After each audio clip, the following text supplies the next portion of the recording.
I did another film that Kenneth Williams was in. It wasn't a carry-on, and I only had one line. It was Kenneth said, "Where's your music?" And I had to say, "I haven't got it. I was sitting on it all the time," because he was conducting an orchestra. They were playing hell with him, and I thought, well, I can't do much with that. But then I remembered, you know, how I got another job by doing an impression of the, so I thought I'll do an impression. So at one point the director said, "Okay, we'll do a tape, like, ready, go."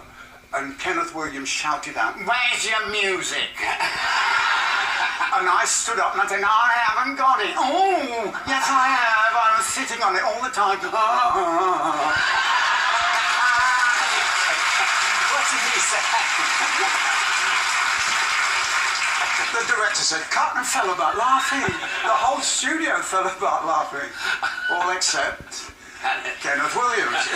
I saw him stalk over to the director doing this, and I thought, well, I can't hear a word he's saying, but by God, I can tell what those gestures mean. So the director came over. He said, "Look, Jim, we'll do a real take this time, but pull back on the impression, please. You'd sound more like him than he does." So we did one take, and I went home knowing I would never do a carry-on film due to Kenneth Williams. And it was a year later when I was in the office of the Carry On people, and the director and the producer had just asked me if I'd like to become a permanent member of the Carry On team, and I couldn't believe it. I said, "But Kenneth Williams hates me." And the director said, "Well, what are you talking about?" I said, "Well, on that last film, when I took the mickey out of him, he was furious.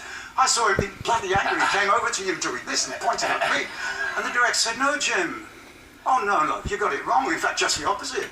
Kenneth came over to me and said, 'Use him! For God's sake, use him! If he can take the piss out of me and make me laugh while he's doing it, he's a... For God's sake!'"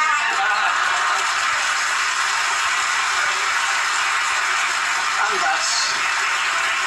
You're doing voices now. Tell me about this in the Hamburg.